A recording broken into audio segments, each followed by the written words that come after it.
Hello, praise the Lord. అందరికీ వందనాలు. Welcome back to the Bible reading programme. ఈరోజు మనం నేర్చుకోవాల్సిన అధ్యాయము ఆదికాండం 9వ అధ్యాయం, ద బుక్ జెన్సిస్ చాప్టర్ 9. ఈ అధ్యాయంలో మనం చూడాల్సిన విషయాలు నోవాహుతో దేవుని చేసిన నిబంధన, నోవాహు అతని కుమారుల గురించి మనం తెలుసుకుంటాం. మర్చిపోదు, read the Bible everyday. Let's start our programme.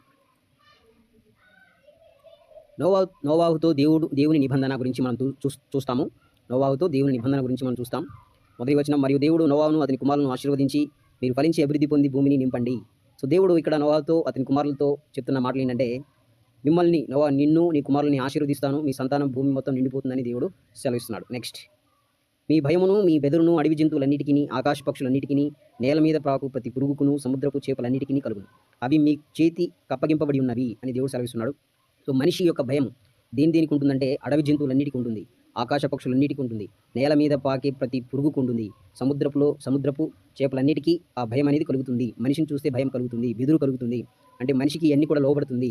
దేవుడు వాటన్నిటి మీద అధికారం ఇచ్చినట్టుగా మనకి ఇక్కడ చూస్తాం. అంతే కదా, 8వ కీర్తనలు కూడా మనం చూస్తూ ఉంటాం కదా. సో నెక్స్ట్, ప్రాణము గల సమస్త చరములు మీకు ఆహారమగును, పచ్చని కూర మొక్కలనిచ్చినట్లు వాటిని మీకు ఇచ్చి ఉన్నాను. సో ఇంతకుముందు అధ్యాయంలో మనకి ఆహారంగా, జంతువులన్నిటికీ ఆహారంగా దేవుడు దేన్ని ఇచ్చాడంటే పచ్చని కూర మొక్కలు. సో తర్వాత ప్రాణము గల సమస్త చరములు, ప్రాణం కలిగిన సమస్త జీవులన్నీ కూడా మనిషికి ఆహారం అవుతుందని దేవుడు సెలవిస్తున్నాడు. నెక్స్ట్, అయినను మాంసమును దాని రక్తంతో మీరు తినకూడదు, రక్తమే దానికి ప్రాణం. కానీ ఒక కండిషన్ దేవుడు చెప్తున్నాడు ఏంటంటే, దేవుడు చెప్పిన జీవరాశులన్నింటినీ, సమస్త జీవరాశి చరములు కానీ అన్నింటినీ తినవచ్చు, కానీ రక్తముతో దాన్ని మనం తినకూడదు. ఎందుకనంటే రక్తంలోనే ప్రాణం ఉంటుంది కాబట్టి. అది గుర్తుపెట్టుకుని చాలు. నెక్స్ట్, మరియు మీకు ప్రాణమైన మీ రక్తమును గూర్చి విచారణ చేయుదును, దాని గూర్చి ప్రతి జంతువును నరులను విచారణ చేయుదును, ప్రతి నరుని ప్రాణమును గూర్చి వాని సహోదరిని విచారణ చేయుదును. సో ఇక్కడ దేవుడు విచారణ చేస్తాడంట. ఎవరెవరిని విచారణ చేస్తాడో చూద్దాం. మన ప్రాణమును గూర్చి, మన ప్రాణంలో ఉన్న రక్తమును గూర్చి దేవుడు మనల్ని విచారణ చేస్తాడు.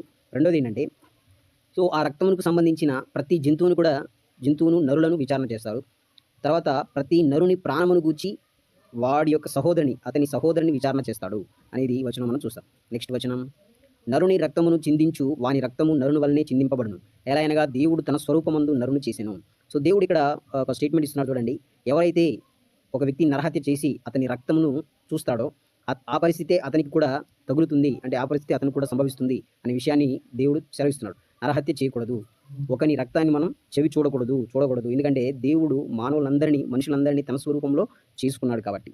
నెక్స్ట్ వచనం, మీరు ఫలించి అభివృద్ధి నొందుడి, మీరు భూమి మీద సమృద్ధిగా సంతానము కని విస్తరించుడని వారితో చెప్పాను. సో దేవుడు నోవాహుతో, అతని కుటుంబం, అతని కుమారులు మొత్తం 8 మంది వాళ్ళందరితో ఏమంటున్నాడంటే, దేవుడు మీరు అభివృద్ధి పొందండి, భూమి మీద ఫలించండి, సమృద్ధిగా సంతానం కలిగి ఉండండి, మిమ్మల్ని మేము ఆశీర్వదిస్తానని దేవుడు మరొకసారి గుర్తు చేస్తున్నాడు. నెక్స్ట్ వచనం, మరియు దేవుడు నోవాహు అతని కుమారులతో, ఇదిగో నేను మీతోనూ మీ భూమి మీద తరమందరితో, మీ సంతానముతోనూ, మీతో కూడానున్న ప్రతి జీవితోనూ, పక్షులేమి పశువులేమి, మీతో కూడా సమస్తమైన భూజంతువులేమి, ఓడలో నుండి బయటకు వచ్చిన సమస్త భూజంతువులతోనూ నా నిబంధన స్థిరపరుచుచున్నాను. ఇక్కడ దేవుడు తన నిబంధనను స్థిరపరుస్తున్నాడు. ఎవరెవరి మధ్య అంటే దేవునికి, నోవాహు కుటుంబం, తర్వాత భూమి మీద నివసించే ప్రతి జీవితో, పక్షులతో, పశువులతో, సమస్తమైన భూజంతువులతో, వాటన్నిటితో, సమస్త వాటన్నిటితో దేవునికి, వాళ్ళకి, నోవాహు కుటుంబానికి ఒక నిబంధన స్థిరపరుచున్నాడు దేవుడు. నెక్స్ట్ వచనం, నేను మీతో నా నిబంధన స్థిరపరచుదును, సమస్త శరీరులు ప్రవాహ జలముల వలన ఇకను లయపరచబడదు, భూమిని నాశనము చేయుటకు ఇకను జల ప్రవాహం కలుగుదని పలికాను. సో ఇక్కడ దేవుడు ఒక నిబంధన స్థిరపరిచాడు నోవాహు కుటుంబం, భూజంతువులన్నిటి, పక్షులన్నిటితో. తర్వాత స్థిరపరిచి ఆయన ఏమంటున్నాడంటే, దేవుడు ఇక నుండి జల ప్రవాహం అనేది రాదు, జల ప్రవాహంతో ఈ భూమి మీద నాశనం తీసుకురాను, భూమిని నాశనం చేయుటకు ఇకను జల ప్రవాహం కలగదు అని దేవుడు స్పష్టంగా తెలియజేస్తున్నాడు. నెక్స్ట్ వచనం, మరియు దేవుడు నాకును మీకును మీతో కూడున్న సమస్త జీవరాశులకును మధ్య నేను తరతరములకు ఏర్పరచున్న నిబంధన గుర్తు ఇదే. సో దేవుడు నిబంధన స్థిరపరిచాడు. ఆ స్థిరపరిచిన నిబంధనకు ఒక గుర్తు ఏర్పాటు చేశాడు. ఆ గుర్తు ఎవరెవరికి మధ్య, ఇందాక మనం చూసాం కదా, దేవునితో ఉన్న నోవాహు కుటుంబం, తర్వాత సమస్త జీవరాశులకు మధ్య తరతరాలకు ఏర్పరచుకున్న ఒక నిబంధనకు గుర్తు ఏర్పాటు చేశారు. ఆ గుర్తు ఏంటో మనం చూద్దాం. మేఘంలో నా ధనుసు ఉంచి తిని, అది నాకును భూమికిని మధ్య నిబంధనకు గుర్తుగా ఉండను. ఇక్కడ గుర్తు ఏంటంటే, దేవుడు ఏర్పాటు చేసిన గుర్తు అంటే ధనస్సు, మేఘంలో ధనస్సు, దీన్ని ఇంద్రధనుసు అని మనం చెప్తూ ఉంటాం. సో ఇది మనకి భూమికిని మధ్య నిబంధనగా దేవుడు ఏర్పాటు చేశాడు ఆ సంకేతాన్ని, గుర్తుని, సింబల్.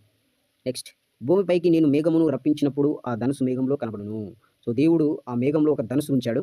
భూమిపైకి నేను మేఘమును రప్పిస్తాను, అప్పుడు ఆ మేఘంలో ధనుసు కనబడుతుంది. ఇదే గుర్తు. అప్పుడు నాకును మీకును సమస్త జీవరాశులకును మధ్య నున్న నా నిబంధనను జ్ఞాపకం చేసుకుందును. కనుక సమస్త శరీరులను నాశనం చేయుటకు అలాగు ప్రవాహం నీళ్లు రావు. సో ఎప్పుడైతే ఈ భూమిపైకి మేఘమును రప్పిస్తానో, ఆ మేఘంలో ఒక ధనస్సును ఉంచుతాను. ఈ ధనస్సు ఏంటంటే తరతరములకు మీకును నాకును ఒక మధ్య నిబంధనకు గుర్తులా ఉంటుందని నేను జ్ఞాపకం చేసుకుంటాను. అది సమస్త శరీరులను నాశనం చేయకుండా ఇంకా ఇలాంటి జల ప్రవాహం అనేది ఇంకా రాదు అని దేవుడు స్పష్టంగా ఒక నిబంధన స్థిరపరిచి ఆ నిబంధనకి ఒక గుర్తుని ఏర్పాటు చేశాడు. నెక్స్ట్, ఆ ధనస్సు మేఘంలో నుండును. నేను దాన్ని చూచి దేవునికిని భూమి మీద ఉన్న సమస్త శరీరంలో ప్రాణముల ప్రతి దానికి ఇక్కడ వచ్చిన 16వ వచనం. ఆ ధనస్సు మేఘంలో ఉండును. నేను దాన్ని చూచి దేవునికిని భూమి మీద ఉన్న సమస్త శరీరంలో ప్రాణముల ప్రతి దానికిని మధ్య ఉన్న నిత్య నిబంధనను, ఇదేంటిదంటే నిత్యమైనది. ఈ నిబంధన అనేది ఈ నిబంధనకి అంతం ఉండదు. ఇది నిత్యముగా ఉంటుంది. అంటే అలాంటి జల ప్రవాహం ఇంకోటి ఇంకా ఎప్పటికీ రాదనమాట. అలాంటి నిత్య నిబంధన స్థిరపరిచి ఒక గుర్తుని ఏర్పాటు చేశాడు దేవుడు. నెక్స్ట్, మరియు దేవుడు నాకును భూమి మీద ఉన్న సమస్త శరీరకును మధ్య నేను స్థిరపరిచిన నిబంధన గుర్తు ఇదే అని నోవాహుతో చెప్పారు. ఈ సంగతులన్నీ దేవుడు నోవాహుతో అతని కుటుంబంతో చెప్పినట్టు మనం చూస్తాం. సో నెక్స్ట్, నోవాహు అతని కుమారుల గురించి మనం చూద్దాం. ఓడలో నుండి వచ్చిన నోవాహు కుమారులు షేము, హాము, యాపేతు అనేవారు. హాము కనానుకు తండ్రి. సో ఇక్కడ నోవాహు కుమారులు ముగ్గురు ఉన్నారు. వాళ్ళు ఎవరంటే షేము, హాము, యాపేతు అని గుర్తుపెట్టుకోండి. అందులో హాము ఎవరంటే కనానుకు తండ్రి, గుర్తుపెట్టుకోండి. ఈ ముగ్గురు నోవాహు కుమారులు. వీరి సంతానమే భూమి అందంతటా వ్యాపించింది. ఇప్పుడు మనకు కనబడుతున్న భూమి 7 ఖండాలతో నిండి ఉంది. తర్వాత సముద్రాలు ఉంది. ఆ 7 ఖండాలలో జీవులు ఉన్నాయంటే, మానవ జాతి ఉందంటే, ఆ మానవ జాతి మొత్తం ఎవరి సంతానం అంట? వీర సంతానమే. షేము, హాము, యాపేతు అని వారి సంతానమే భూమి అంతటా విస్తరించింది, స్ప్రెడ్ అయిపోయింది. సో నెక్స్ట్, నోవాహు వ్యవసాయం చేయనారంభించి ద్రాక్ష తోట వేసాను. పిమ్మట ద్రాక్షరసం త్రాగి మత్తుడై తన గుడారంలో వస్త్రహీనుడుగా నుండాను. ఈ వచనం ఏం తెలియజేస్తుందంటే, ఇంకా నోవాహు వ్యవసాయం చేయడం ఆరంభించాడు. పొలంలో వ్యవసాయం చేయడం ఆరంభించి ఆయన వేసిన తోట పేరు ఏంటంటే ద్రాక్ష తోట వేశాడు. ద్రాక్ష తోట నోవాహు వేశాడు. అది వేసిన తర్వాత ద్రాక్షరసం తాగి మత్తుడై తన గుడారంలో వస్త్రాలు లేకుండా అలా పడి ఉన్నాడు. ఎక్కువ తాగి మత్తు వచ్చేసి అలా పడిపోయాడు అనమాట. నెక్స్ట్, అప్పుడు కనానుకు తండ్రి అయిన హాము తన తండ్రి వస్త్రహీనుడై ఉండుట చూచి బయటనున్న తన 2 సహోదరులు ఆ సంగతి తెలిపింది. సో ఇక్కడ ఆ సిచ్యువేషన్ జరిగిన తన తండ్రి వస్త్రహీనంగా పడి ఉండడం చూసి ఆ కనానుకు తండ్రి అయిన హాము ఏం చేసిందంటే తన 2 సహోదరుల్ని ఆ సంగతి తెలపడానికి అక్కడ నుండి వెళ్ళిపోయాడు. నెక్స్ట్, అప్పుడు షేమును, యాపేతును వస్త్రం ఒకటి తీసుకొని తమ 2 భుజముల మీద వేసుకొని వెనుకకు నడిచి వెళ్ళి తమ తండ్రి దిశములను కప్పిరి. వారి ముఖములు వెనుక తట్టు ఉండుట వలన తమ తండ్రి దిశములను చూడలేదు. ఇక్కడ వాళ్ళిద్దరు, ఇంకా ఇద్దరెవరు? షేము, యాపేతు. వీళ్ళిద్దరు ఏం చేశారంటే వాళ్ళ తండ్రి దిశములను చూడకుండా భుజం మీద ఒక వస్త్రం తీసుకొచ్చి వెనక నుండి వచ్చేసి కప్పేశారు. సో దానివల్ల వాళ్ళిద్దరూ వాళ్ళ తండ్రి దిశములను చూడలేదు. చూసింది ఎవరంటే హాము, కనానుకు తండ్రి అయిన హాము చూశాడు. అప్పుడు నోవాహు మత్తు నుండి మేల్కొని తన చిన్న కుమారుడు అంటే హాము, కనానుకు తండ్రి అయిన హాము చేసిన దాన్ని తెలుసుకున్నాడు. తెలుసుకొని ఏం చేశాడు చూద్దాం. కనాను శపింపబడిన వాడై తన సహోదరులకు దాసుడుగా అనిను, దాసుడు అవుతాడు అని. సో ఇక్కడ హాము, కనానుకు తండ్రి అయిన హాము చిన్నవాడు, తన తండ్రిని వస్త్రహీనంగా ఉండడం చూచాడు కాబట్టి అతన్ని శపించాడు. శపించడం వలన అతనికున్న శాపం ఏంటంటే తన సహోదరులకు అంటే షేము, యాపేతులకు ఎల్లప్పుడూ కూడా దాసులుగా వారి సంతానంగా ఉంటుందని దేవుడు అంటే ఈ నోవాహు అతన్ని శపించినట్టు మనం చూస్తాం. మరియు అతడు షేము దేవుడైన యెహోవా స్తుతింపబడును గాక, కనాను అతనికి దాసుడగును. షేమును అతడు ఆశీర్వదించాడు. ఎందుకంటే షేము దేవుడైన యెహోవా స్తుతింపబడును గాక అని కనాను అంటే హామే. ఈ కనాను తండ్రి అయిన హాము షేముకు దాసుడవుతాడు. నెక్స్ట్, దేవుడు యాపేతును విశాలపరచును, అతడు షేము గుడారంలో నివసించును, అతనికి కనాను దాసుడగును అని. సో ఇక్కడ దేవుడు యాపేతును విశాలపరిచాడు, అతడు షేము గుడారంలో నివసిస్తాడు. ఈ షేముకు కూడా దాసుడు ఎవడవుతాడంటే కనానే, ఎందుకంటే ఆయన శపించబడ్డాడు కాబట్టి. నెక్స్ట్ వచనం, ఆ జల ప్రవాహం గతించిన తరువాత నోవాహు 350 ఏండ్లు బ్రతికిన. నోవాహు బ్రతికిన దినములన్నీ 950 ఏండ్లు. అప్పుడు అతను మృతి పొందాడు. సో చూడండి, జల ప్రవాహం గతించిన తర్వాత నోవాహు ఇన్ని సంవత్సరాలు బ్రతికాడంటే 350 సంవత్సరాలు బ్రతికాడు. 350 సంవత్సరాలు. అతనికి ఈ జలప్రవాహం వచ్చింది 600 సంవత్సరాలు.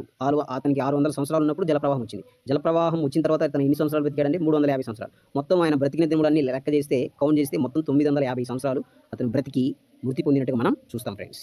సో ఇది ఈ అధ్యాయంలో మనం నేర్చుకోవాల్సిన విషయాలు ఏంటంటే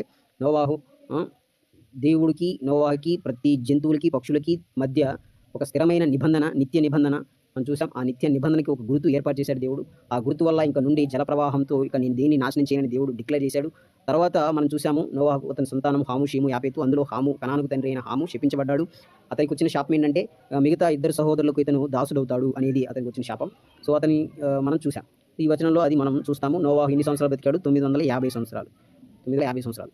జలప్రవాహం వచ్చినప్పుడు నోవా వయసు ఎంత? 600 సంవత్సరాలు. జలప్రవాహం గతించిన తర్వాత ఎన్ని సంవత్సరాలు బతికాడైనా? 350 సంవత్సరాలు. మొత్తం టోటల్‌గా 950 సంవత్సరాలు నోవా బతికినట్టు మనం చూస్తాము ఈ అధ్యాయంలో. So thanks to everyone. Gospel message to the world. ఈ వాక్యాన్ని దేవుడు దీవించును గాక. దేవుని నామానికి మహిమ కలుగును గాక.